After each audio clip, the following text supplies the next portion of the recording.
Olá, queridos, que a graça e a paz do Senhor Jesus Cristo esteja na vida de cada um de vocês.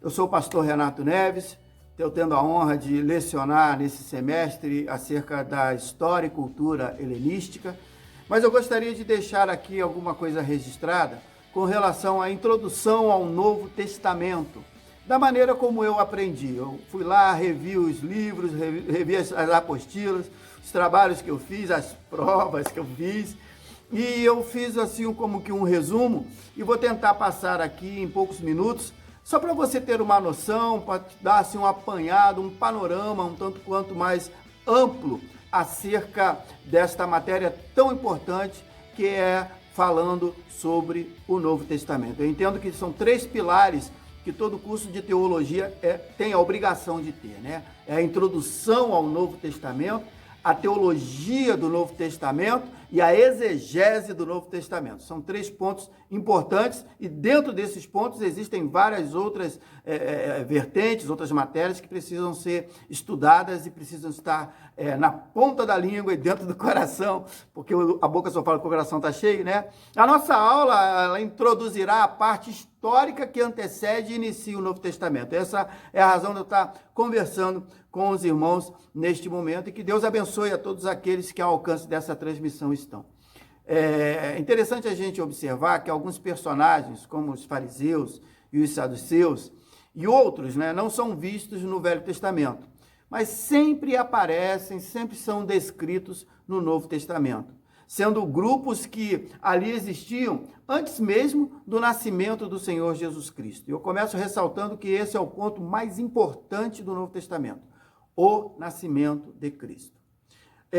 Lembrando rapidamente com os irmãos aqui, o que Paulo deixou escrito para a igreja da Galácia, aos Gálatas, no capítulo 4, versículo 4. Ele diz o seguinte: mas, vindo a plenitude dos tempos, Deus enviou o seu Filho, nascido de mulher, nascido sobre a lei. O que Paulo está fazendo?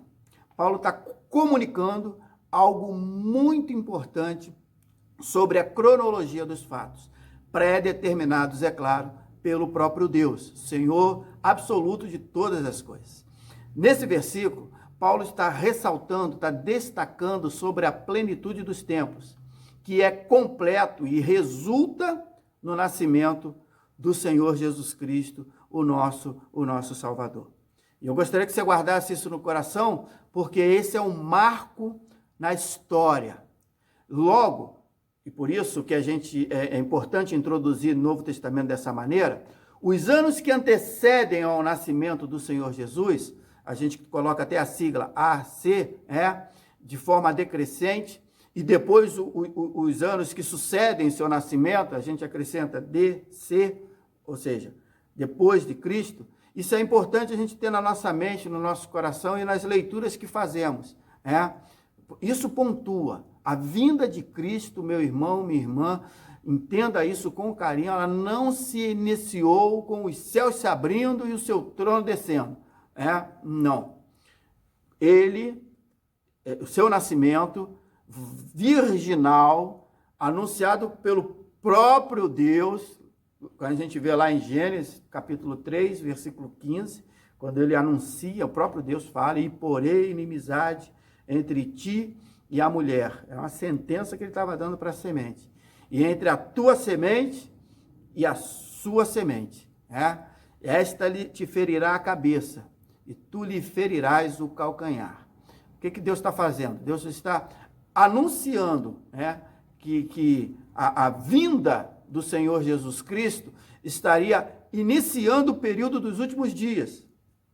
E após a sua subida aos céus, ou seja, depois da ressurreição, se iniciou de fato os tempos do fim, que se prolonga até os nossos dias. Estamos vivendo 2020 dias, 2020 anos, 2020 anos desse período. É importante a gente ressaltar que o profeta Malaquias, o último livro do Antigo Testamento, ele registra uma profecia sobre a vinda do Messias, mas também do seu arauto. Quem era o arauto? João Batista. Se você pegar sua Bíblia agora e abrir no capítulo 3, no versículo 1, você vai encontrar o seguinte, Eis que eu envio o meu mensageiro. Ele vai preparar o caminho adiante de mim. E de repente virá ao seu templo o Senhor, a quem vós buscais. E o mensageiro da aliança, olha que expressão interessante, o mensageiro da aliança, a quem vós desejais, eis que ele vem, assim diz o Senhor dos Exércitos. Permita-me rapidamente te lembrar aquela palavra lá que Paulo, orientando a ceia, no capítulo 11 de 1 Coríntios, né? Essa sangue simboliza a nova aliança. Algumas versões dizem o Novo Testamento, outros falam o Novo Pacto. Tem muito a ver isso, aliança, testamento. E essa profecia tem o seu cumprimento, sabe aonde? Em um outro capítulo 3 do evangelista Mateus, os 2 primeiros versículos. Você abrir a sua Bíblia lá em Mateus 3, 1 e 2, você vai encontrar o seguinte: e naqueles dias apareceu João Batista, pregando no deserto da Judéia, e dizendo: arrependei-vos, porque é chegado o reino dos céus. Logo, aquele que antecederia a manifestação do Filho de Deus, ou seja, Jesus Cristo, seria o próprio João Batista. Bem, entre Malaquias e Mateus tem um período, e esse período que vai desde o último profeta do Antigo Testamento, Malaquias, ao surgimento de João Batista. Os estudiosos, eles costumam classificar, dar nome, denominar esse período de período intertestamentário. E sabe quanto tempo durou isso? 400 anos. Foram 400 anos de silêncio profético. Ou seja, Deus não falou, não houve profecias, ninguém se manifestou, se levantou em nome de Deus. Todavia, meu irmão, minha irmã, preste atenção nisso. Apesar do silêncio de Deus, esse período é muito importante do ponto de vista histórico, para que a gente possa entender o contexto em que se inicia o Novo Testamento. Já falei e repito, o fato mais importante da história é o quê? O nascimento do Senhor Jesus Cristo, na plenitude dos tempos, como o apóstolo Paulo deixou escrito. Preste atenção numa coisa que eu vou falar. Existem muitos livros considerados apócrifos, ou seja, sem inspiração de Deus. Eles são importantes, somente como fontes documentais para conhecimento da história e da cultura. Por que não dizer também da religião dos judeus? Só para isso, só para isso. Também podemos dizer que eles são úteis para a nossa compreensão da ambiência, dos acontecimentos que, de uma certa forma, estiveram presentes neste período intertestamentário, entre esse Antigo e Novo Testamento, entre a profecia de Malaquias e o cumprimento que Mateus relata no capítulo 3. Mas não é para estarem lado a lado com a literatura canônica, isso é muito importante deixarmos claro. O que é a literatura canônica? É o que a gente entende que é inspirada por Deus. Pois, se a gente for fazer esse tipo de comparação com uma literatura com os pertences ao cânon sagrado, a gente vai perceber uma profunda, e permita-me usar o termo aqui, radical diferença. Diferença de quê? Vamos lá, diferença de estilo, diferença de autoridade e diferença de ensinamentos. A gente percebe que os livros considerados apócrifos têm as suas divergências assim de maneira complicada, e a gente não vai nem entrar nesse mérito agora, deixar para uma outra aula de um outro assunto, principalmente quem gosta de estudar bibliografia. Mas, antecedendo a vinda de Cristo, a gente pode entender e começar a pensar no ano 538 AC, ou seja, antes de Cristo, quando o rei persa Ciro permite que os judeus levados cativos por Nabucodonosor para a Babilônia, que eles possam regressar para Jerusalém. Ele deu essa permissão. Um ano depois, em 537, o primeiro grupo se organiza com a intenção linda, um propósito especial, sob o comando de Zorobabel. O propósito era reconstruir o templo. Já passa-se alguns anos, em 450 antes de Cristo, isso é importante você pensar, a contagem regressiva, 536, depois 537, e agora eu estou falando de 450 Neemias, um judeu que servia como copeiro para o rei Artaxerxes, na cidade de Suzã, que na época era a sede do governo persa, ele pede autorização e retorna para Jerusalém com outro propósito, restaurar os muros da cidade. Eu já ouvi alguns pregadores, alguns comentaristas dizendo que era muito mais que restaurar os muros, mas também restaurar a dignidade do povo em Jerusalém. Em 333 a.C., surge um outro grande império, o grego, sob o comando de Alexandre o Grande, filho do macedônio Filipe II. Sua participação é muito importante na história judaica, porque Alexandre foi um grande conquistador. Ele dominou há cerca de 24 anos o Império Medo-Persa e ele se tornou assim o novo soberano de inúmeros povos. Foi quando ele teve a oportunidade de, por ser um grande admirador da cultura grega, de espalhar essa cultura grega, que muitos conhecem como cultura helenística. E isso influenciou, de uma certa forma, os próprios judeus. É importante a gente ressaltar que Alexandre foi um grande estadista e um grande conquistador. E Alexandre fez parte de uma escola filosófica muito importante. Por exemplo, poderia citar para vocês o filósofo Sócrates. Sócrates teve como discípulo ninguém mais, ninguém menos que Platão, que, por sua vez, influenciou e teve como discípulo Aristóteles. E o tal teve entre os seus discípulos ninguém mais, ninguém menos que Alexandre, considerado o Grande.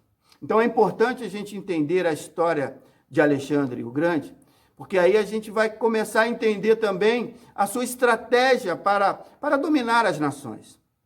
Porque sob a influência de Aristóteles, Alexandre começou a conquistar, Alexandre começou a avançar, Alexandre começou a estabelecer um propósito de anexar todas as regiões que ele pudesse ao seu território. E ele conquistou e avançou em muito. Só que ele não usava só da força militar, da força bélica. A sua comitiva era formada por cientistas que trabalhavam, sabe para quê? Para difundir essa cultura, a cultura grega e também a língua grega. Sabe por que isso? Porque Alexandre desejava tornar as pessoas como pensadores gregos e adeptos à cultura grega. Dar-se-á ao nome desse fenômeno um processo de helenização, por isso os helênicos. Já no Novo Testamento, diga-se de passagem que ele foi escrito em grego. O Novo Testamento foi escrito grego, como linguagem assim oficial e falada por todos. O próprio Deus utilizou isso para comunicar as boas novas de salvação para o resto do mundo. E isso é importante a gente ressaltar, essa influência helenística, essa influência da cultura grega. Mas, assim como foi rápida a ascensão de Alexandre, também foi rápida a sua queda. Se eu não estou falhando aqui na minha memória, foi no ano de 323 que Alexandre morreu. E sabe quantos anos Alexandre o Grande tinha? Ele tinha apenas 30 anos de vida. Olha só, um jovem. E o seu governo, então, foi disputado e foi dividido entre, pelo menos dois grupos se destacaram, foram os Ptolomeus e os Seleucidas, se não me falha a memória, os Seleucidas. Então, a princípio, a região da Palestina foi anexada ao Egito e ficou exatamente sob o domínio de Ptolomeu. Mas aí o tempo passa. E eu agora vou entrar no ano de 198 a.C. Surge Antíoco III, lá da Seleucida, e conquista a Palestina. E olha, ele conquistou a Palestina e impôs um modo muito severo sobre os judeus e sobre a própria cultura grega. Antíoco III era mais duro com relação à helenização. O que ele queria? Ele queria obrigar o povo judeu a abandonar a Deus, abandonar a sua religião e seus costumes, a sua cultura propriamente dita. E os judeus ortodoxos, eles não aceitavam isso de jeito nenhum. Eles se rebelaram, pois não aceitavam se submeter à cultura grega. Isso é um ponto importante nessa introdução do Novo Testamento. Nesse momento, surge um grupo que destacou-se no período de Cristo. Foram os fariseus anti-helenistas. É um grupo que se destacou muito dentro de todo o processo, de todo o contexto, de toda a ambiência, quando Jesus veio, se manifestou e estava em ministério pleno. Eles estavam certos que em sua luta pela palavra de Deus, os fariseus anti-helenistas, eles tinham essa convicção. Mas já nos dias de Cristo, eles tinham se corrompido, pois eles acrescentavam na lei mosaica práticas e rituais que ajudavam a se eximirem da própria lei. Dizem os mais, digamos assim, influentes, que rolava assim, uma certa corrupção por parte dos governos, tentando influenciar os líderes religiosos. Mas, tanto é que Jesus Cristo considerou ele como hipócritas, e você vai ver isso em vários textos do relato do Novo Testamento, Mateus, Marcos, Lucas. De vez em quando está Jesus falando, vocês são os hipócritas, né? Raça de víboras, repetindo o que o próprio João Batista falou. É interessante a gente pensar também nos saduceus. Os saduceus também surgiram nesse período, mas estes se dispuseram a relevar questões religiosas para garantir governabilidade e o poder pré-helenista. Então você começa a observar que o homem começa a tomar uma série de atitudes, começa a fazer coisas se deixando levar pela proteção própria, pela ganância própria, pelo egocentrismo próprio, e desprezando as coisas da lei de Deus propriamente dito. Já em 175 a.C., surge Antíoco Epifânio, um homem perverso que impôs 3 leis para o povo de Israel sob pena de morte. Proibiu a guarda do sábado, a circuncisão e também a posse de qualquer trecho das Sagradas Escrituras.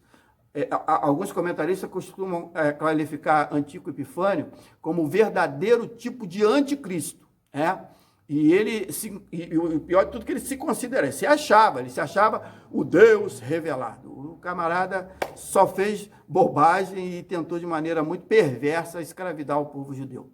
Mas o ponto mais alto da loucura de Antíoco Epifânio foi de sacrificar no templo dos judeus um porco sobre o altar. Essa foi uma baita de uma profanação, Porque a lei mosaica apresentava o porco como um animal impuro. Então, o que Antíoco Epifânio fez? Ele desrespeitou a lei de Deus. Ele não só proibiu os judeus de oferecerem o sacrifício ao Deus Todo-Poderoso, Deus verdadeiro, mas ele profanou, ele adentrou no templo do judeu e ali ele sacrificou um animal impuro. E essa atitude dele fez com que em 167 a.C., os judeus se rebelassem assim de maneira contundente contra o governo de Antíoco. Matias e seus filhos lutaram pela liberdade. Aliás, eu falei Matias, mas deixa eu corrigir, é Matatias. Eles e seus filhos lutaram pela liberdade. Entretanto, não muito depois de Matatias, na verdade, ele foi morto. E aí assume o seu filho, batendo de frente com toda essa perversidade, um tal de Judas, que foi apelidado de Macabeu. Por que era Macabeu? Porque era o martelador, pois não poupava os seus inimigos. E Macabeu continuou se mostrando um grande estrategista e foi bem sucedido, trazendo novamente a liberdade religiosa aos judeus e reconquistando o templo. E o povo realizou então uma grande festa, celebrada até hoje pelos judeus, a festa das luzes, se eu não estou falho na minha memória, também conhecida como Hanukkah. O que significa Hanukkah? Hanukkah significa a rededicação do templo a Deus. Deixa eu dar uma avançada aí, eu vou para 63 a.C., quando surgiram os famosos, os romanos.